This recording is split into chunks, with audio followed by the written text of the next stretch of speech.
Hello guys, welcome back to Ani Talk. Anything we talk. So in today's video, kita kedatangan guest star yang dia itu merupakan perempuan muda yang aktif juga berkecimpung di dunia perkolektifan Semarang. Di sini ada Kak Gema. Hello. Halo, halo. Boleh say hi dulu Kak.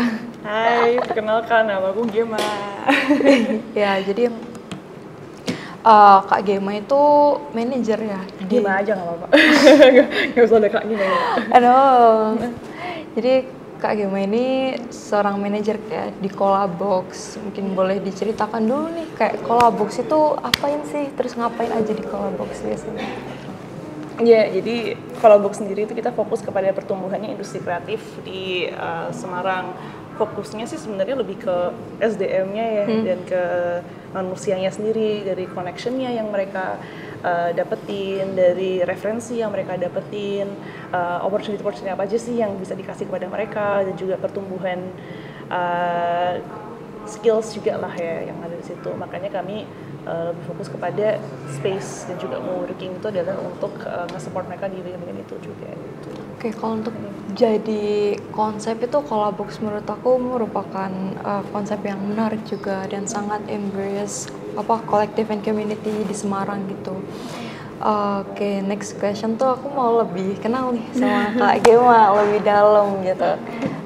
Kak Gema itu kan tumbuh di keluarga plural ya, dengan kebudayaan mix Tionghoa dan juga Jawa gitu. So, would you mind to tell us the story about your childhood gitu? Your childhoodnya menurutku very regular childhood banget ya, tapi mungkin it's quite different to some people lah. Jadi emang ayahku itu adalah keturunan Tionghoa, Katolik, dan bunda itu keturunan Jawa, Muslim, dan kita mempertahankan itu ya. Jadi kita nggak ada satu yang berubah kepercayaannya. Kita emang sangat respectful gitu dengan kepercayaan masing-masing. Jadi aku grow up emang dengan merayakan Lebaran, Natal. Aku juga masuk ke sekolah yang sebenarnya kalau dibilang ada keturunan Jawa sama keturunan Tionghoa, menurutku nggak juga ya, karena semua sekolahku mayoritas adalah keturunan Tionghoa ya. Jadi kayak emang Tritunggal, Bina Bangsa gitu ya. Jadi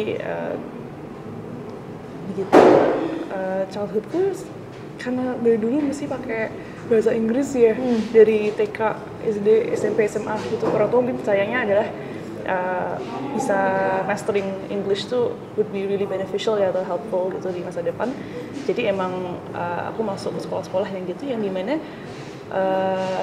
sayangnya dan kebetulan aja emang sekolahnya tidak terlalu mengajarkan di SMP sama SMA ya, tidak terlalu mengajarkan tentang sejarah atau apapun tentang Indonesia completely gitu. Jadi perkumpulanku semuanya itu sangat isolated dari apa sih sebenarnya yang terjadi di Indonesia, apa sih yang lagi terjadi di Semarang apalagi gitu.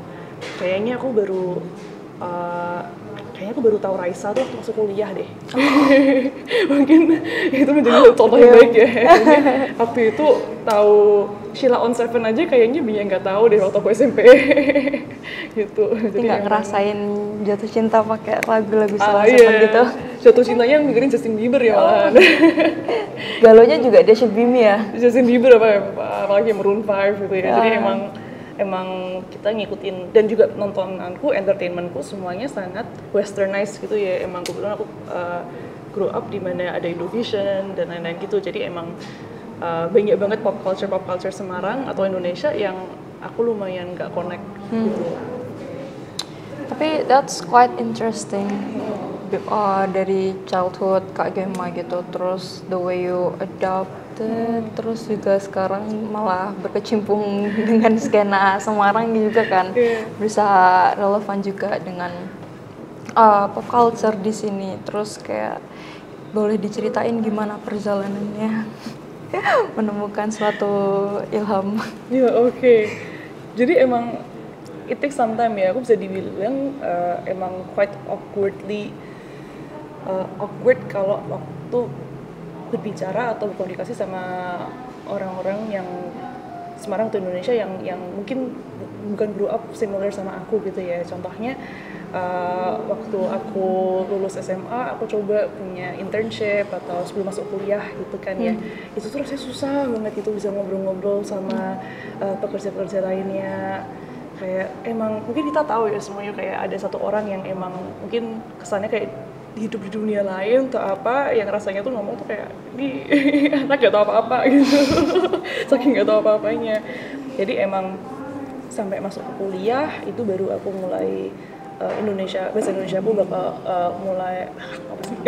Ini contohnya bahasa Indonesia aku mulai dilatih lah ya gitu. Ada berapa kata-kata, contoh aja kuy gitu aja ya. Kuy. Itu tuh aku dulu kayak aku ingat temanku ada yang naik motor itu kencengan motor kan. Jadi di belakangku terus ngomong kuy.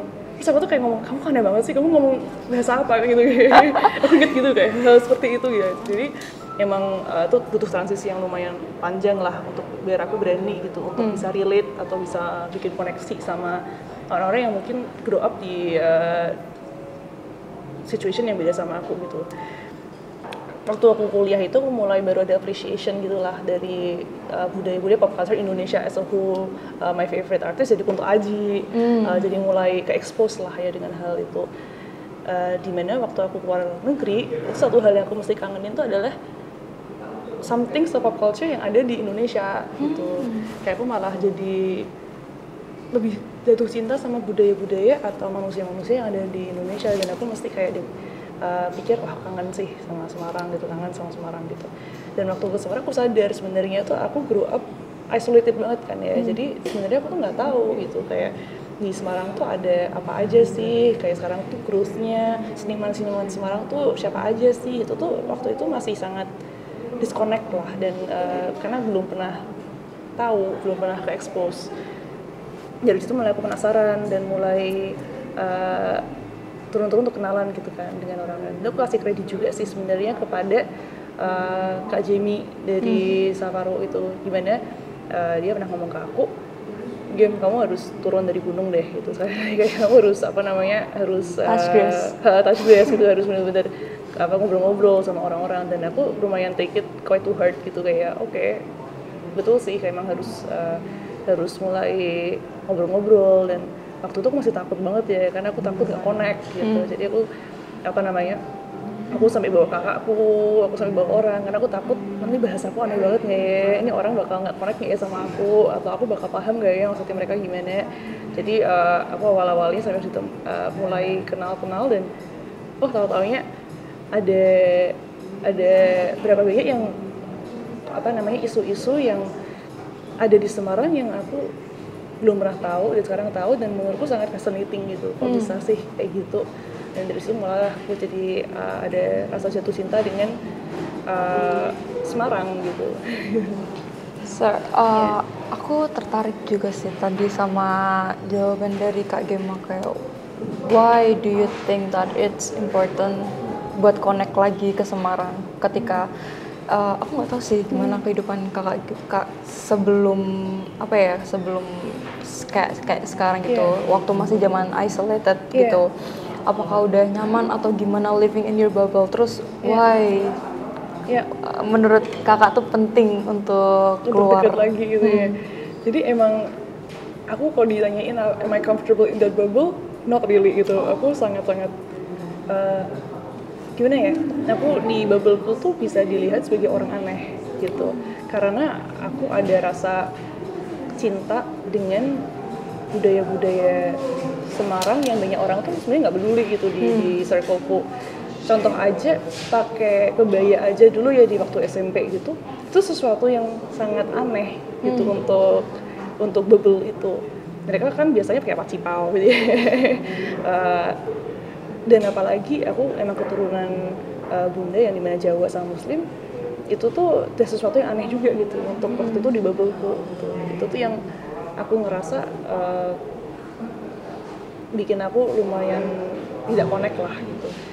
Dan aku malah ngerasa lebih diterima banget sama Semarang yang dengan lebih general ya, di luar bubble-nya itu. Itu tuh gimana ya, aku ngerasa kayak sebenarnya jokesnya kok aku totonya suka banget jokes receh. Mungkin banyak orang yang kira kalau misalnya ketemu aku waktu kerja ya, banyak yang kira tuh serius banget orangnya dan lain-lain. Tapi sebenarnya kalau kalian bener-bener tahu aku di luar konteks profesional tuh kayak jokesku tuh bener-bener nggak jelas, jujur banget. Jokes bopong gitu, bocah kampung. Bener. Dan apa namanya, kayak aku jadi mulai rasa terkoneksi aja sih sebenarnya sama orang-orang. Jadi itu sih, menjawab nggak sih pertanyaannya? Iya, menjawab. Kayak ya, kalau dari komparasi ke aku sendiri gitu kan, kalau aku tuh memang udah sejak awal kan orang Semarang banget, jadi emang terpaparnya sama Semarangan gitu. Jadi aku sebenarnya tertarik aja sih gitu dengan orang kayak Kak Gema gitu. Kenapa memutuskan untuk malah mau approach di orang-orang Semarang yang menurutku juga sebenarnya susah-susah gampang sih kalau mau memberdayakan Semarang juga gitu. Terus ada lagi yang aku tertarik itu tadi kan cerita bahwa hidup di keluarga yang plural kan, Muslim, Katolik, terus juga Jawa dan Tionghoa, terus sekolah juga mostly di orang-orang Tionghoa gitu kan. Nah, seberapa dekat sebenarnya Kak Gema itu, kebudayaan Tionghoa itu mempengaruhi Kak Gema? Jujur malah nggak terlalu gitu. Oh, nggak terlalu. Nggak terlalu. Anehnya tuh mungkin alasannya aku sangat detached juga sama bubbleku sebelumnya tuh karena lucunya adalah karena ada budaya Jawa yang aku grow up harus respect dan juga ada budaya Tionghoa yang aku juga harus respect, itu tuh malah konklusinya adalah aku di tengah-tengah aja gitu. Konklusinya keluarga kita kalau misalnya Chinese New Year ya, itu kan banyak orang-orang yang malah mampir-mampir ke semua orang, rumah-rumah semua orang gitu kan, kayak apa namanya, Hongsi Pacai, Angpau. Itu malah aku grow up nggak terlalu diajak kayak gitu-gituan gitu. Kayak Angpauku ya juga apa namanya dapat dari orang tuaku aja gitu, kadang-kadang malah laki banget gitu kalau aku dapat dari keluarga lain. Cipau aja aku nggak pernah terlalu pakai ya sampai sudah lebih tua lagi gitu. Jadi emang tuh disconnect-nya tuh adalah aku nggak terlalu grow up di kayak sumpit aja, aku juga nggak terlalu bisa deh waktu masih SMP. Kayak aku sampai diketawain teman-temanku gara-gara kita lagi makan di restoran Cina dan aku kesusahan pakai sumpit gitu. Jadi emang anehnya tuh konklusinya kita tuh adalah ya udah jangan terlalu di satu budaya aja, mending di tengah-tengah, mending lebih open minded dan lebih di tengah-tengah gitu. Jadi ya mau Jawa banget ya aku nggak bisa bahasa Jawa gitu. Nggak juga gitu. Jadi dan emang aku grow up di keluarga yang dan rumah yang emang nggak pakai bahasa Jawa atau seringan gitu. Jadi efeknya sih sebenarnya lebih ke bubble-nya, lebih ke cara aku melihat situasi dan perspektifnya aja lebih kebentuk lebih ke budaya Tionghoa atau ke circle atau bubble-nya itu. Tapi selain itu dari budaya-budaya lain nggak terlalu sih. Kalau misalkan berarti kan keluar dari zona nyaman itu waktu kuliah ya? Kuliah itu udah keluar mencari jati diri yang Semarangan itu. Nah, gimana cara Kak Gema untuk survive di kehidupan yang baru gitu dan juga dengan orang-orang yang baru, terus sampai sekarang mungkin bisa ketemu sama circle yang lebih klop lagi gitu. Jadi kalau misalnya pertama kali go out comfort zone tuh sebenarnya sebelum kuliah sih sebenarnya aku 15 tahun sudah keluar negeri itu sendiri. Itu sebenarnya keluar negerinya itu yang memperharuskan aku untuk belajar lebih banyak tentang Semarang. Oh iya, malahan. Karena waktu itu aku cultural exchange ya 1 tahun, di mana aku jadi salah satu-satunya representatif Indonesia ke Finland waktu itu. Jadi aku harus belajar nari tradisional, aku baru tahu kalau totonya lumpia tuh makanan tradisionalnya Semarang tuh waktu itu, kayak sebener se-detach itulah gitu. Kayak dulu aku ingat banget ditanyain makanan tradisional Semarang tuh apa, aku juga kayak gado-gado kayaknya gitu. Segitu banget gitu ya. Jadi itu baru mulai belajar di situ, dan emang kuliah tuh baru aku mulai connect sama teman-teman yang non Tionghoa ya. Jadi emang lebih kebuka. Jadi emang teman-teman dari Jakarta, ada yang dari Bali, ada yang dari multi budaya, dan aku jadi lebih bangga sama Semarang karena aku satu-satunya dari Semarang ya. Jadi aku mesti kayak sok-sok kayak Semarang mah paling hebat gara-gara ini, gara-gara itu gitu. Tapi sebenarnya aku sendiri nggak tahu gitu. Gitu. Dari situ malah aku jadi karena rasa bangga aku satu-satunya Semarang, aku jadi ngerasa aku harus tahu lebih banyak tentang Semarang gitu. Jadi apakah hal-hal tersebut itu yang membuat apa ya kayak pemantik gitu untuk terjun ke dunia kreatif hub ini kah? Iya, kalau kreatif hubnya sendiri itu tuh sebenarnya kan foundernya bukan saya ya, emang kreatif hub ini dibikin dari sama my mom and my sister gitu ya, dimana mereka tuh emang sangat involved in the creative industry gitu. Jadi kayak emang dari bunda dulunya arsitek dan emang sudah punya cita-cita untuk city develop gitu, kayak something yang she's always been interested in gitu. Dimana kakakku itu DKV, dimana dia emang sangat aware lah dengan the design aspect and juga the visuals gitu, karena mereka berdua punya history dan background di sisi kreatif. Dan emang keluargaku tuh dari yang aku juga ya emang hobinya tuh adalah crocheting, painting, kebanyakan paintings yang ada di Polabox, dan di rumah tuh juga paintingsnya ayangku dan juga budeku dulu fotografer. Karena banyak banget yang punya interest di kreatifnya, itu rasanya emang paling pas adalah kita mau bikin bisnis yang emang arahnya ke sana gitu, ke kreatifnya itu. Tapi emang ajarannya Bunda Ibu Lina itu adalah if you want to make something, you need to make sure that what you're making has an impact to other people gitu. Kalau if you want to work, make sure that you have an impact to other people. Kalau misalnya kerja buat diri sendiri terus dan emang gak ada gunanya untuk orang lain, ngapain juga gitu kan. Kamu hidup tuh buat apa? Kayak cara kita pikir dulu kayak gitu. Jadi emang ajaran tuh sangat ngerep ya kepada kami, dimana kita rasa oke, kita mau something kreatif, tapi kita mau pastiin ini harus ada impact kepada orang lain. Dan itu kita pikir-pikir apa sih, apa yang sebenarnya kita experience yang kreatif dan impactnya nggak terlalu banyak. Aku nggak bisa ceritakan dari perspektif Ibu Lina dan kakakku ya, Kak Laras ya, dari kenapa kok kreatif hub ini terjadi. Tapi salah satu inspirasi sebenarnya yang aku salut sampai sekarang itu walaupun kita, yang menurutku sebenarnya impactful lah ya di masanya, itu adalah hobiku waktu itu. Ini tahu kah hobiku orang? Apa tuh? Hobiku tuh kayak klub Merbi dulu gitu. Semacam klub Merbi gitu lah, kayak klub Merbi, cuman hobiku tuh kebetulan yang punya adalah tetangga sendiri dan juga teman dekat keluargaku gitu. Itu hobiku tuh sangat impactful. Aku ingat dari dulu tuh masih kecil, jadinya bikin clay figurin gitu. Emang fokusnya tuh lebih buat kayak anak kecil hobi-hobi gitu. Dan kita tuh sadar betapa impactfulnya tempat-tempat seperti itu tuh bisa untuk ke kreativitasnya anak-anak gitu. Nah, kita sadar nih ada tempat-tempat klub Merbi hobiku yang menurutku sangat impactful, yang sangat bisa approach kepada bubbles masing-masing itulah, yang quite inklusif menurutku. Mereka udah buat anak kecil nih, apa sih yang buat orang dewasa gitu, atau buat orang yang lebih develop gitu. Polabox aku ngeliat seperti lanjutannya gitu. Lanjutannya kepada orang dewasa gitu. Jadi daripada kita ngajarin hobi, kita ngajarinnya oke, hobi ini harus menjadi cuan gitu kan, atau enggak oke, interest ini tuh harus dibuka gitu kan, terus bisa potensinya kemana aja. Jadi muncullah Creative Hub gitu. Sepertinya emang the best place untuk menunjukkan itu adalah Creative Hub.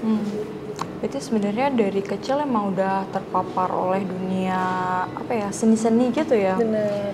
Terus kok misalkan dari kan kemarin juga sebenarnya kami sempat ke klub Merbi juga sih di sana. Itu dari Bu Grace itu kayak ternyata se-impactful itu, terutamanya untuk kebudayaan di Semarang gitu kan. Bener. Terus dari klub Merbi itu berarti yang menginspirasi Kak Gima untuk melanjutkan Polabox ini kah? Enggak juga klub Merbi sih, karena aku sendiri lebih ke hobiku waktu itu ya. Aku biasanya ke hobiku. Sekarang hobiku tuh pernah vakum dan sekarang aktif lagi di Bukit Sari, di Kelu, Semarang. Itu aku juga rekomen banget buat teman-teman yang di area itu untuk kalau punya anak atau apa yang mau aktivasi lagi kreativitasnya, tuh a good option. Bukan alasannya sebenarnya hobiku itu tuh it's just like a community, a club kind of, gitu. Jadi dulu tuh mereka ada gedung, sekarang tuh gedungnya jadi at home. Nah, dulu tuh di Pandanaran ada satu lokasi namanya Hobiku. mereka tuh juga punya, sekarang clue di atas tuh juga punya mereka. Makanya clue juga ada aktivasi-aktivasi kreatif workshop tuh karena emang mereka awalnya ada di hobiku itu juga gitu. Aku kira tuh hobiku it's my hobby. Enggak, namanya hobiku. Hobiku. Oke. Keren juga ya kalau saya mau tahu hobiku apa. Iya. Makanya aku tadi kayak enggak. Tempat-tempatnya hobiku gitu. Dulu di Pandanaran. Jadi aku emang rekomendasi hobiku itulah. Sebenarnya bukan alasannya aku balik ke sini lagi untuk aktifin itu, tapi emang waktu Kolabox buka tuh aku sama sekali nggak ada interest gitu sama sekali ke Kolabox. Dulu waktu pembukaannya tuh malah kalau di foto-foto ya nggak ada aku pun karena aku yang megang kameranya gitu. Karena sebagai anak kuliahan yang ya udah pulang untuk nge-support keluarga, ya udah bantu, dan aku nggak ada rasa pemahaman juga gitu kayak apa sih sebenarnya tujuannya Kolabox itu tuh waktu itu masih sangat pudar ya. Tetapi waktu aku udah di Belanda ditanyakan gitu kan, sebenarnya kalau kamu bisa bikin bisnis apapun, bisnisnya tuh bakal apa? Dan jawabanku adalah Kolabox sebenarnya gitu. Jadi emang tuh kepintarannya Bu Lina ya, karena bisa membuat sesuatu yang kalau ditanyakan aku atau kakakku, ini sebenarnya dream bisnis banget gitu. Tempat yang mengkoneksikan orang-orang kreatif dan bisa meninggalkan impact dan orang ketemu, dan sebenarnya tuh sangat menarik gitu konsepnya. Jadi alasannya itu dimana aku kayak oke, aku mau pulang gara-gara kalau ini bisa menjadi bisnis idamanku, kenapa nggak dicoba gitu. Itu aja sih sebenarnya. Tapi emang kalau aku jelasin Kolabox tuh kayak gimana, jawabanku ya itu kayak hobiku tapi buat dewasa gitu. Terus kalau misalkan Kolabox itu perspektifnya untuk sebagai bisnis, aku tuh mau nanya gini deh, Mbak. Ketika kita mau menggabungkan creativity, terus bisnis, dan kayak komunitas, apalagi kita ngomongin Semarang itu yang sebenarnya orangnya antara mau dan nggak mau juga kan untuk ngumpulinnya. Itu dibanding bisnis yang lain yang mungkin lebih cuan, kenapa akhirnya tetap memutuskan untuk bertahan di sini gitu, despite all the ups and downs? Gimana ya? Kalau misalnya personal banget ya, aku emang punya privilege dan juga kesempatan untuk punya kerjaan yang pay really well gitu. Sebelum Kolabox aku sangat happy dan itu lebih dari expect, itu angka yang aku jauh banget bisa reach gitu kalau aku di Indonesia. Emang dibilang sudah nyaman kan tuh kalau misalnya orang lihatnya uang aja. Tetapi aku jujur nggak happy banget karena aku kehilangan impact-nya itu gitu.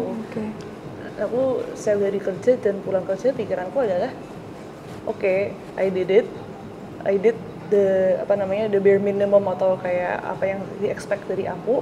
Walaupun aku nggak do bare minimum juga ya, tapi ya udah kayak nggak ada rasa fulfillment, nggak ada rasa kayak what else? Terus apa? Jadi malah yang aku rasain tuh I feel like I'm stuck in a time loop gitu. Kayak I'm doing the exact same thing over and over again, terus tujuannya juga nggak tahu kemana gitu. Aku kalau misalnya mau kejar promosi juga aku ngerasa buat kayak I'm not interested in this career gitu juga anyway. Jadi gara-gara itu aku emang take a risk yang lumayan besar ya, adalah oke, let's refuse all of that stability and refuse all of that income dan juga life-nya, apalagi dulu aku di Amsterdam kan ya, itu life yang menurutku banyak orang would really love to have gitu. Aku memilih untuk take a risk dan coba aja Kolabox gitu, dimana sebagai bisnis sendiri kan income-nya jadi question mark banget ya. Terus habis itu stability-nya juga ya gimana gitu, dan kalau diomongin harus nunggu orang kasih tahu aku what to do, nggak juga gitu sekarang, karena I'm the one yang telling people what to do gitu. Jadi comfort levelnya langsung hilang gitu kan. Tapi yang what happened tuh adalah I've been the most happiest gitu.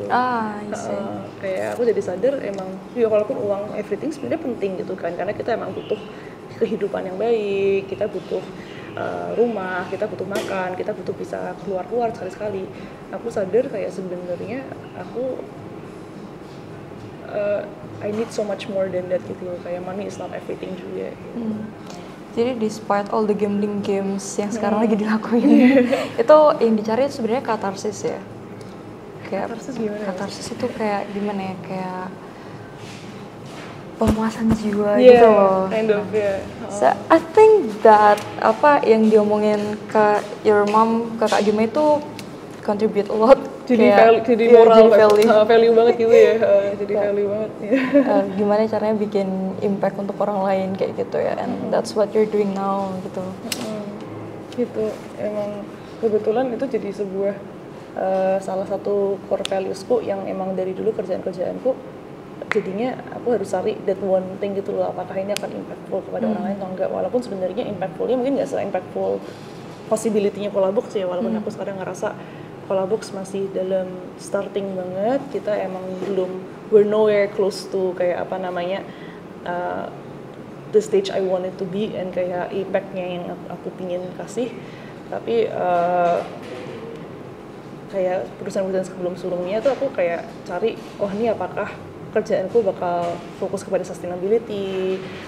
Hotel yang aku kerja dulu tuh adalah the first sustainable hotel juga di Europe gitu, jadi emang aku cari-cari hal seperti itu gitu, yang emang walaupun mungkin nggak ada direct impact yang seperti Colabox kan sebenarnya lebih kelihatan ya kadang-kadang, walaupun sebenarnya belum se-impactful itu, tapi at least orang-orangnya kelihatan gitu. Kalau di hotel dan lain-lain kan lebih nggak tahu ya sebenarnya. Ya itu satu yang bisa nge-fulfill aja sih. Jadi kayak lebih apa ya namanya, attach sama reality gitu, in touch. Iya, kayak bener-bener lihat hasil gitu kan.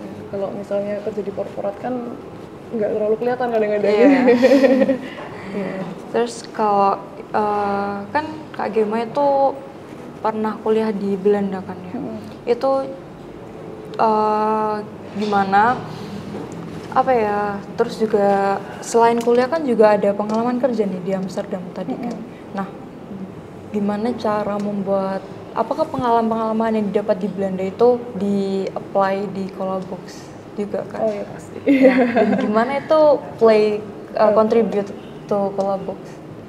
Banyak sih, jadi emang satu hal yang mungkin aku lumayan agak lepas, ya susah lepas, itu adalah di Amsterdam kan emang the work-life balance dan juga work speednya kan sedikit berbeda ya dari Indonesia, walaupun mereka hustle banget dan mereka emang kompetitif banget. Aku salah satu yang affect banget ke aku adalah karena aku terbiasa di lingkungan yang lawanku bukan cuma satu kota, tapi lawanku hampir semua orang di dunia ini, bukan hampir semua orang ya, aku rephrase lebih ke lawanku di Amsterdam itu tuh dari banyak banget negara-negara gitu kan.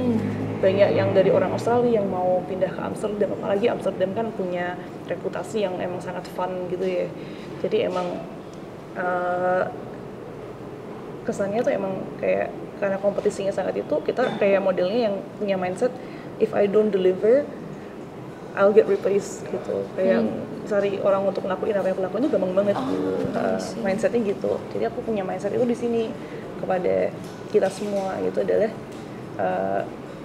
ada rasa kompetitifnya di mana jadi kita harus gerak lebih cepat, produktivitasnya kita harus lebih clear, manajemennya kita harus lebih clear gitu, karena gampang banget untuk kita di replace juga.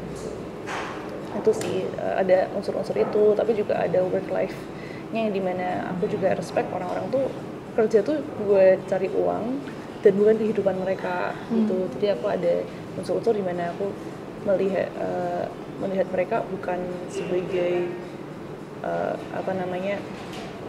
angka di berapa staff, tapi juga kayak mereka tuh sebenarnya pinginnya apa. Kayak salah satu yang kita tanyain di semua interview kita tuh adalah cita-citamu apa sih gitu. Dan kita tuh tahu jawabannya tuh nggak bakal mau membuat Colabox menjadi lebih besar lagi atau menjadi lebih sukses. Kita tahu kalau mereka ngomong itu tuh kita bakal rasa kayak kok ini nggak jujur gitu ya. Kita tuh tahu gitu loh kalau misalnya orang-orang tuh punya mimpinya mereka masing-masing yang sangat unik gitulah. Dan kita tuh lebih approach-nya tuh oke, kita tahu kalian tuh di Colabox sebagai satu waktu di hidupnya kalian, tapi kita akan pastiin supaya satu waktu itu tuh akan membantu kalian mendekati ke mimpi kalian gitu. Kita pastiin itu, dan itu bukan sesuatu yang aku pelajarin dari Belanda, tapi lebih ke yang I always wished my managers would have given me gitu, karena aku ngerasa they didn't care gitu dengan aku tuh sebenarnya pinginnya apa sih gitu. Jadi itu approach yang aku lakuin. Itu dari kecil lebih banyak ya sebenarnya Belanda affect me so much more, dan itu bisa kelihatan banget dari cara kerjaku dan cara aku komunikasi sama teman-teman juga ya. Tapi salah satunya lah. Tapi itu kataku kayak keren banget sih, gimana caranya di Kolabox ini mau mengakomodir para pekerjanya itu yang nggak cuma they earn money, tapi cuma how they getting closer to their dreams kayak gitu, yang dimana yang skillsnya itunya itu bagus banget sih. Soalnya Thank you so much. gimana ya Kak, soalnya kalau aku ya kalau ngomongin kerja mungkin aku masih jauh ya, karena aku masih mahasiswa, but looking at my family work itu like they really work for money and seems like they forget about their dreams gitu. Dan menurutku ada tempat kayak Kolabox yang masih care about other people's dream itu kayak wah banget gitu. Oh, thank you so much. I'm so happy. Apa namanya bisa di appreciate gitu. Soalnya that's very impactful. Oh, thank you. That's the goals and you're achieving it. Thank you. Tapi sebenarnya when we have this conversation tuh something made me realize gitu sesuatu tentang Kolabox itu ya, yang I didn't realize until this conversation right now itu adalah, to be honest, kita tuh kalau dibilang Creative Hub kita benar-benar fokus ke industri kreatif dan kita emang maunya fokus ke industri kreatif terus, sebenarnya kayaknya tuh bukan gitu sih tujuan kita. Kayaknya sekarang aku baru sadar tujuannya kita tuh lebih ke mengingatkan orang kalau sebenarnya apa yang mereka mau lakukan sama hidupnya mereka tuh actually possible gitu.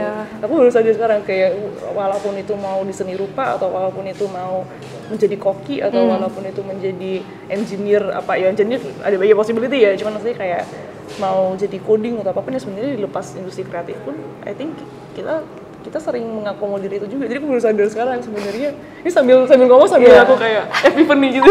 Oh iya, benar juga. That's great juga sih, kayak terkait konsepnya Kolabox dan lain sebagainya, cara mereka memanusiakan para pegawainya gitu. And that's a good word. Oh, thank you. Okay, maybe next question ya Kak. Kolabox itu kan sering banget ngadain kolaborasi sama berbagai komunitas di Semarang gitu, dan kadang kalau misalkan kan aku juga sering diundang kan, thank you so much sama Kolabox. Diundang itu kan kayak nggak cuma dari satu field aja, tapi kayak berbagai macam gitu. Waktu itu aku inget banget ada orang yang dalam bidang ekonomi mereka jualan, terus kebudayaannya, terus ada yang dari gaming juga dan lain sebagainya. Itu I think that's a great chance gitu untuk kita saling bertukar pemikiran. Nah, kalau dari banyaknya kegiatan kolaborasi itu yang diadakan oleh Kolabox sendiri, sebenarnya menurut Kak Gema pribadi, gimana sih iklim kolaborasi di Semarang itu? Iklim kolaborasi itu sebenarnya menarik sekali karena banyak banget players yang sudah kelihatan ya. Jadi itu untuk mencari siapa sih yang bisa diajak kolaborasi untuk kayak gitu sebenarnya lebih gampang dibanding kota-kota lain mungkin yang aku lihat ya. Sebenarnya itu menarik sekali dan juga orang-orang sudah mulai kebuka kalau kolaborasi itu emang kesannya kayak the next big thing atau the current big thing gitu ya. Kalau misalnya kamu nggak kolaborasi ya kamu bakal mati gitu di sini gitu. Kesannya kayak gitu kan ya. Saya bukan era kompetisi. Jadi aku sukanya tuh karena Semarang sudah lumayan kebuka dengan hal-hal itu. Cuman sekarang bedanya adalah ada beberapa orang-orang yang masih kebiasa dengan era kompetisi. Dimana mereka ngelihat kolaborasi tuh kadang-kadang dengan kayak dengan mata ini dapatnya apa, ini monetize-nya gimana, ini kalau misalnya nggak jadi kolaborasi ini aku nanti sama siapa. Jadi masih ada rasa which menurutku sebenarnya nggak ada salahnya juga ya, karena kan emang yang di bisnis dan apapun tuh yang paling penting adalah diri sendiri juga kan. Satu sisi emang buat apa kalian bantu orang lain terus tapi kalian sendiri kelaparan ya paham lah apa mereka yang gitu. Jadi masih ada rasa distrustnya itu sih, aku masih lihat kayak ada rasa oke, nanti berarti monetasi gimana, oh nanti berarti pembagiannya gimana, oh nanti what will I get dari kolaborasi ini. Kalau misalnya aku nggak jelas dapatnya apa, terus buat apa gitu. Masih ada rasa proteksi diri sendiri lah, atau sisi bukan egois tapi ada rasa survivalnya dari sisi itu. Terus kalau I think itu aku juga baru paham juga sih terkait gimana iklim kolaborasi di Semarang dan orang-orangnya yang kayak masih ya mungkin oportunis ya. It's not that fault either, cuman itu yang bikin kadang untuk menciptakan suatu iklim kolaborasi yang sehat dan menyenangkan itu menjadi susah karena prospeknya adalah what will I get gitu, what the benefit will I get instead of what I will give for the community gitu kan. Iya, benar. Terus kalau dari Kolabox sendiri tuh apa ya, kayak biasanya apa yang diciptakan atau inisiasi dari Kolabox itu untuk menghadapi hal-hal kayak gitu? Apakah udah ada inisiasinya atau belum terpikirkan? Sebenarnya kita inisiasi ada beberapa approach yang kita kalau ngajak kolaborasi supaya ada rasa lebih itu ya gimana ya,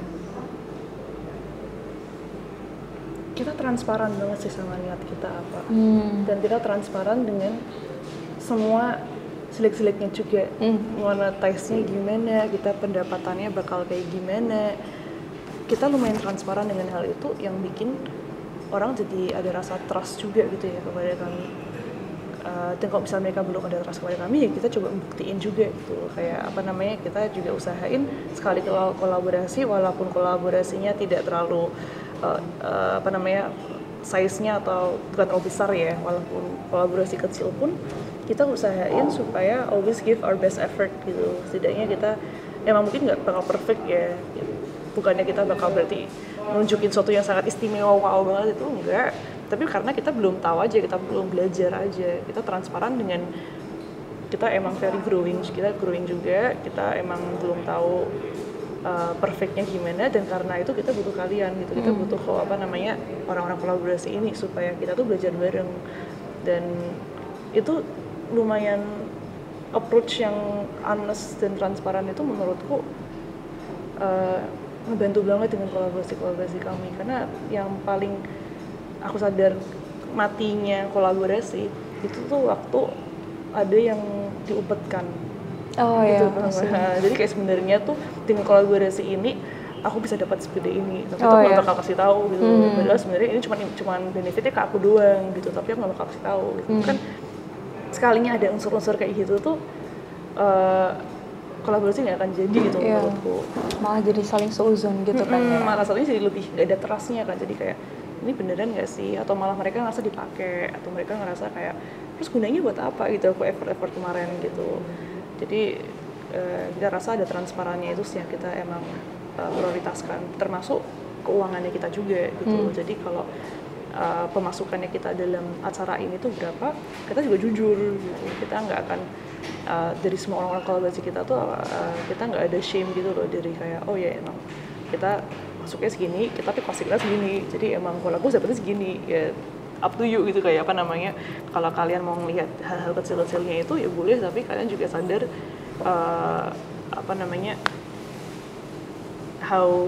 is it possible atau enggaknya itu. Jadi nanti orang-orang yang memutuskan sendiri ya mau participate atau enggak gitu. Nah kalau untuk bermacam-macam kegiatan dan inisiasi yang udah diselenggarakan oleh Kolabox itu boleh dijelasin dong Kak, apa aja biasanya yang kita lakuin ya? Banyak banget ya sebenarnya.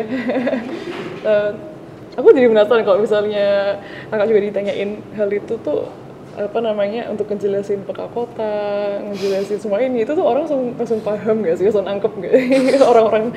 Aku sekarang yang aku sadarin dari Kolabox tuh, kalau aku jelasin tuh wah ribet juga, misalnya ada pertanyaan terus ngapain ini, terus ngapain itu gitu kan ya. Mungkin aku jelasin gini aja deh. Kayak kita tuh emang coba melengkapi satu ekosistem yang ada di core-nya, yaitu adalah pekerja kreatif gitu kan. Jadi tuh kita coba melengkapi itu dengan pekerja kreatif kan butuh network dan butuh support. Karena itu kita ada jeda itu program mental health kita yang sebenarnya kita fokuskan buat network dan untuk mendapatkan teman juga. Jadi kan ada banyak orang yang mungkin entrepreneurs yang mereka ngerasa aku kok susah banget ketemu orang yang punya struggles yang sama seperti aku gitu. Jadi jeda tuh untuk mengumpulkan mereka. Nah tapi tadi kan kita ngomongin tentang pekerja kreatif ya awalnya. Itu kan mereka butuh, kebanyakan mereka tuh jual produk. Produk kan butuh dikenalin kepada audience. Karena itu kita ada Pindrikan Mark gitu, supaya mereka ada koneksi dan ada storytelling kepada audiensnya. Pindrikan Mark sendiri tuh setiap akhir bulan ya, itu tuh ada, dan sekarang kita lagi transisi ke waktu yang lebih enak lagi gitu, karena kita kan selalu belajar terus ya enaknya gimana. Pindrikan Mark itu juga supaya orang-orang awam tuh punya koneksi dan punya accessibility untuk kenal-kenal sama orang-orang kreatif ini gitu, supaya mereka tahu potensinya seperti apa. Selain jeda sama Pindrikan Mark, kita juga ada Alamasa gitu. Alamasa itu CSR project kita lah, karena kita again balik lagi kepada impact, kita fokus kepada inclusivity, itu adalah disabled people and also from all ranges gitu ya, everything yang inklusif itu kita dengan membuat hal-hal yang sustainable. Jadi sustainable di ini tuh adalah recycling ya. Jadi kayak dari plastik-plastik gitu tuh bisa menjadi karya-karya seperti tanaman gitu yang kita ajarkan kepada teman-teman difabel gitu, supaya mereka sendiri bisa mendapatkan income juga lah gitu. Itu dari Alamasa. Kita juga ada kolektif nih, banyak ya lu, banyak ya. Kolektif ini tuh setiap tahun kita adakan, harapannya setiap tahun ya, itu tuh kita adakan di luar Kolabox maupun di Kolabox sendiri, yang kita mengintroduce banyak industri-industri yang ada di Semarang. Jadi kayak kita semacam pop up, tapi pop upnya yang datang tuh yang introduce their brands tuh yang services gitu lebihan, karena Pindrikan produk, kolektif tuh lebih ke services gitu. Jadi kita again mensuarakan kalau ada loh ini orang-orang ini di Semarang gitu, dan orang-orang yang mungkin nggak terlalu kenal mereka jadi bisa kenal gitu. Nah itu ada berapa, ada classroom kita yang lebih reguler, jadi kayak buat workshopnya dan peningkatan knowledge dan lain-lain di kelas-kelas yang mungkin nggak terlalu gampang ditemukan di kampus. Jadi emang sebenarnya goalnya tuh lebih untuk melengkapi apa sih yang satu orang pemain industri kreatif ini butuhkan gitu. Jadi semuanya kita kumpulnya gitu. Kalau dilihat itu kan jadi lebih make sense daripada aku jelasin ini satu-satu kayak buat apa. Oke. Jadi aku lebih gerit aja sih terkait kerja-kerja Kolabox itu kayak gimana, dan aku juga baru tahu bahwa ternyata beberapa program itu walaupun terlihat nyampur, orang-orang yang nyampur, ternyata itu masih ada pembagiannya gitu, antara tadi Pindrikan Mark itu lebih ke produk, terus yang Alamasa itu buat inclusive people, terus sama yang kolektif itu lebih ke services. Nah jadi lebih make sense aja sih. Kalau dulu tuh aku awal-awal di sini kan aku tuh diundangnya kayak kolektif deh, yang waktu di ngobrol tuh ya. Itu tuh kayak aku sebenarnya masih blind banget tentang apa nih ini disuruh ngapain dan lain sebagainya, karena ternyata waktu ngobrol itu kan bermacam banget tuh orang-orangnya, kayak ada yang dari dia bikin kesenian sendiri dan lain sebagainya, terus juga dari bisnis, terus aku di sana ngobrolin kebudayaan yang kerja-kerja apakah kota dan histeria, itu kayak sekarang jadi lebih make sense saja. Lebih kelihatan lebih jelas. Bagus lah. Terus Kak, untuk visi dari Kolabox ini, correct me if I'm wrong ya, tapi kayak Kolabox itu pengen menjadi sebuah ekosistem yang terdepan bagi orang-orang yang kreatif, terus juga mendobrak batasan-batasan dan untuk menciptakan global sustainable. Nah itu maksudnya gimana tuh Kak, global sustainable-nya itu? Karena kita sadari sustainable lebih di sisi ketahanannya juga ya. Kita bukan orang yang mengikuti tren atau kita suka banget dengan apa yang hit sekarang. Kita pinginnya apa yang dibutuhkan di masa panjang dan tidak akan hilang gitu di masa panjang itu. Jadi emang kalau Kolabox mau jadi terdepan, sebenarnya kita sadar Kolabox itu cuma satu pion atau satu pemain aja pada ekosistem yang sebenarnya lebih besar aja. Tetapi kita mau meningkatkan levelnya terus gitu. Jadi walaupun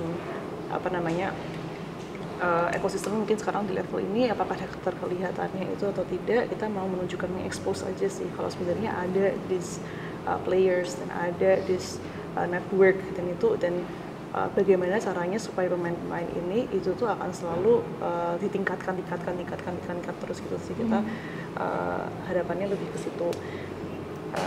Kita suka banget dengan kata box breaking ya, karena kita emang panggilannya orang-orang tuh box breakers gitu. Kita emang ngerasa limitasi itu jangan dilihat, malah kalau bisa bikinlah sesuatu yang beda sendiri, atau enggak ikon beda sendiri doang, tapi mendobrak aja batasan-batasan itu.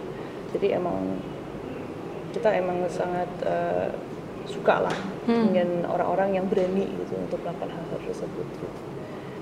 Oke. Untuk kerja-kerja Kolabox dan apa yang udah mungkin visi misinya Kolabox dan apa yang udah dilakukan Kolabox itu, agaknya aku cukup menangkap sedikit paham bahwa sebenarnya terkait di luar tetap fokus ke untuk gimana caranya berkontribusi terhadap dunia kreatif Semarang, terus juga menciptakan impact baik untuk pekerja maupun di luarnya itu jadi kayak apa ya Kak, suatu hal yang bahwa seni atau pekerjaan itu nggak harus melulu yang kayak sangat burnout gitu loh. It could be kayak enjoyable place gitu kan. Nah, kalau menurut Kak Gema sendiri gitu, gimana seni itu dapat menjadi salah satu media untuk melepaskan stres? Tiba-tiba banget ya pertanyaannya. Pivotnya ya. Gimana seni bisa menjadi media untuk melampiaskan stres? Sebenarnya kan seni emang it's a form of expression ya.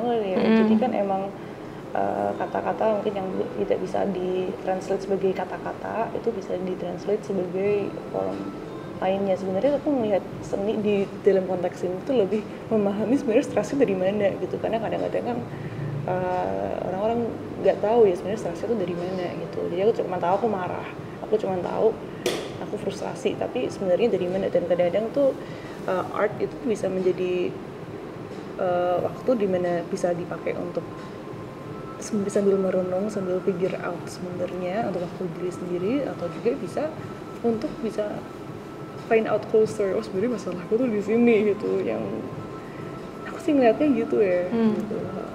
So that's how seni sebagai stress reliever for you.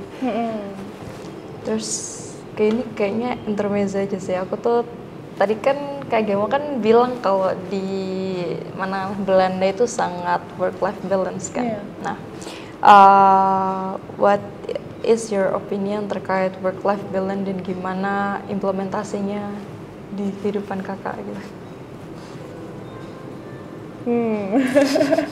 Sebenarnya kalau dibilang work-life balance di sisi mana dulu nih, karena aku pernah ada satu obrolan gitu sama Almira, salah satu co-founder juga dari Jeddah, yang it's really stuck with me lah kata-kata ini. Itu adalah sebenarnya tuh kita work-life balance tuh it doesn't exist.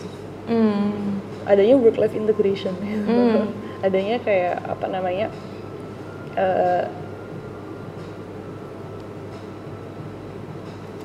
bagaimana kita bisa integrate work-nya kita ke life yang sehat dan bukan terlalu burn out dan gitu. Dan aku lebih lakukannya gini sih sekarang. Aku sadar ada beberapa orang-orang di hidupku yang sebenarnya penting gitu di hidupku, dimana kalau aku kehilangan semuanya, orang ini tuh yang paling these people, these memories, this feeling tuh it's more important daripada pekerjaan. Aku melihatnya lebih kayak oke, aku bisa kerja sampai berapa jam, sampai apapun itu, tapi I need to always make time to spend sama orang-orang ini. Gitu, kayak aku harus bisa tutup semua HP, bisa nggak peduliin apa-apa karena orang ini emang prioritasku. Seperti kalau bisa dibilang pekerjaan bisa juga gitu ya, kayak apa namanya, seperti fokusnya kita pekerjaan ya kita harus melihat koneksi-koneksi ini sebagai pekerjaan juga. Walaupun aku pasti masih belum I don't do really well juga ya di situ, masih learning, dan aku masih coba caranya gimana gitu. Tapi aku lebih ke situ sih, lebih kepada people-nya ya, karena mungkin karena aku sendiri juga social person yang aku emang energiku dapat dari manusia juga. Jadi aku malah ngelihat kalau work life balance adalah aku sendiri tanpa kerjaan malah menurutku stres juga. Jadi emang lebih ke manusia-manusianya aja sih. Love language-nya quality time kah? Iya kayak gitu. Words of affirmation. Oh, I see. Anita? Kok words of affirmation? Itu affirmation juga, gitu. Act of You're doing good. Yeah, yes. Gitu. Jadi kayak flare gitu kalau ada yang muji. Ada mujinya ya, sama-sama. Aku kalau misalnya ada muji langsung kayak aku tuh seneng. Bener. Oke, dari jawaban kakak tuh I get it that you're very pay attention to every detail gitu loh. Kayak not much of people that I know mereka tuh mau memperhatikan detail kayak people tuh important gitu loh. People di sekitar mereka tuh important karena kalau settingan orang ketika udah fokus ke sesuatu yang misalnya ke diri sendiri, entah itu bisnis atau akademik, itu ada tendensi untuk kayak ada tendensi untuk lupa gitu loh terhadap orang-orang di belakang mereka, and that's very nice of you. Kayak to keep the linger within yourself gitu. Dan you're still young and udah capable untuk mikirin hal tersebut tuh kayak that's so bad, but I feel like you as well. You also know this. Yeah, I'm still trying actually. Ya, terus oke. Kakak itu Gen Z kah? Yes. Oh ya, sama. Terus I'm still very young. Iya, penting bukan Gen Alpha. Kayak SKBD. Iya, please jangan. Do you know anything of their slang? Aku tak, apa namanya, SKBD minus 6,000 aura or apa itu kan. Terus kayak apa lagi sih? Miwing gitu kan. Miwing. Itu kenapa sih? What's the logic gitu dari itu? Miwing itu kayak lidahnya ditaruh di atas. Terus nanti tuh kayak double chin-nya tuh kayak lebih nggak ada gitu loh. Terus ininya bakal lebih kebentuk. That's good for photo shoot. Oh gitu. Yeah, that's the logic of Miwing. Oh, Miwing gitu. Aku kira tuh kayak Miwing tuh kayak apa namanya?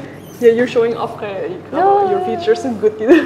Kayak maybe as long as I know ya, as far as I know, ada orang-orang yang kayak ininya tuh jawabannya tuh nggak terlalu kelihatan, dan mereka kan ada yang insecure, terus ya terciptalah Miwing itu, jadi kayak lebih terbentuk.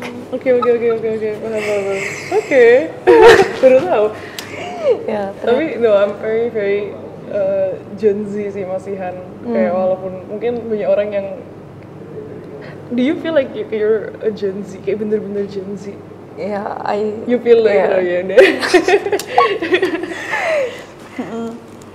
One thing that I notice about Gen Z that is very Gen Z is mereka tuh keep up sama pop culture. Yes. Kayak gosip selebriti. Kita kebanyakan sama sosial media. Kita setuju. Iya, jadi tuh kayak cara menghibur dirinya tuh kayak dari, kalau aku pribadi ya kayak gosip selebriti gitu loh. Most of people think that it's unimportant banget, tapi it's interesting. Interesting. Sama. Aku coba belajar lebih ke Indonesian selebritis, karena masih ada banyak kali di mana aku diajak ngomong tentang drama selebriti itu aku masih kayak siapa? Ini siapa? Bukannya aku nggak peduli dengan hal itu, aku peduli banget, cuman kayak ya aku belum kenal aja gitu ya. Tapi kayak apa namanya, kalau selebriti yang aku kenal itu kayak aku tahu lah kayak what's going on juga, dan aku juga bahan-bahan aku juga sering ngomong karena it's sometimes fun gitu untuk kayak ngomongin kehidupannya these people. Jadi tuh kayak nggak terlalu berat juga kan, so it's still light to keep up. Sometimes it's good to just kayak apa namanya misahkan diri dari realita. Iya benar. Oke Kak, last question. Yes, finally. Apa juga ya, tentu kita ngobrolnya lebih ke tadi sih, karena kita kan Gen Z ya, sama-sama Gen Z. Terus buat untuk kakak yang udah berpengalaman nih, Ada nggak sih kata-kata penutup untuk Gen Z juga di luar sana ketika mereka tuh mau mengembangkan dirinya, potensinya dengan cara berkolaborasi gitu? Gimana message untuk Gen Z, gimana cara mengembangkan diri dengan kolaborasi? Iya, Oke. ketika aku nih mau berusaha mengembangkan diri lagi, tapi kayak aku terbatas circle-nya atau relatifnya gitu. Pertama, sebenarnya ke satu peraturan banget, dan aku tahu aku sendiri punya case di mana aku sering lupa dengan peraturan ini. Atau itu adalah pertama, you don't know everything. Kayak kalau orang-orang semua Gen Z gitu ya, emang dalam satu case walaupun kita ngerasa kita paling pintar atau kita emang ngerasa oh kita udah tahu tentang hal ini, sometimes not gitu loh. Kayak kadang-kadang tuh emang nggak tahu gitu. Jadi kadang-kadang yang dikasih tahu sama orang lain walaupun mungkin kamu nggak setuju atau apa tuh, mereka tuh punya value juga yang mereka omongin, dan kamu pasti akan bisa belajar sesuatu dari obrolan-obrolan itu. Kalau kamu sudah menutup nggak kok, aku tahu nggak kayak gitu kok, aku udah tahu kepercayaanku dan aku tahu aku yang paling benar, itu tuh kamu malah menghilangkan opportunity untuk kamu berkembang untuk belajar. Kalau mungkin bukan belajar dari fakta atau kata-kata yang dikasih tahu ya, bisa aja kamu belajar persepsi, kamu bisa belajar tentang oh kamu sadar kamu nggak terlalu suka kalau manusia tuh seperti ini, oh kamu sadar hal-hal itulah. Itu tuh yang aku rasa sekarang banyak banget Gen Z ngerasa mereka tuh udah paling pintar. Jangan. It's important tuh kadang-kadang nanya opini-opini orang-orang walaupun sebenarnya kamu udah pede dengan opinimu. Yang kedua tuh don't miss out the opportunity untuk kenalan sama orang-orang gitu. Jadi kayak dengar dari mereka, apapun topiknya itu aja gitu tuh. Building relationships and all of this tuh very very important gitu, dan emang menjaga relationshipnya itu juga tuh very important. There's no such thing as enough friends gitu menurutku. Oke, extrovert. Sama banget ya. Tapi kayak walaupun aku sekarang udah mulai jarang banget keluar ya, tapi emang you will learn the most itu tuh dari orang-orang sih. Aku ngerasa kayak kelas-kelas dan apa tuh kadang-kadang nggak bisa ngajarin enough. Ya, setuju. Gitu sih. Ya, Gitu aja. Kalau message-mu buat Gen Z apa sebagai fellow Gen Z? Aduh, kalau aku ya tadi udah bener sih kayak but don't forget that you have time for yourself. Tolong dimaksimalin itu karena I know kita cuma punya 24 jam kan. Jadi gimana cara manage waktu dan manage diri itu menjadi hal yang penting sih. Soalnya kalau nggak kayak gitu bakalan burn out sendiri dan malah bingung. Soalnya itu kasusku ya. Siap. Jadi speaking from reality, enggak sih dulu. Oke, siap. Sekarang udah nemu. Oke, paham. Oke, kata kuncinya adalah manajemen waktu dan manajemen diri itu. That's all for me. Oke, itu juga menjadi perbincangan akhir dari Anitalk ini, dan semoga message dari Kak Gema dan juga pembicaraan kita berdua terkait gimana bisnis Kolabox itu bisa memberikan inspirasi nih bagi teman-teman yang nonton untuk kalau misalkan mau bangun bisnis lagi juga atau mau terjun ke ranah kreatif, itu bisa jadi salah satu referensi gitu. So Kak Gema, thank you so much sudah meluangkan waktunya. So see you next time, bye bye. Dadah.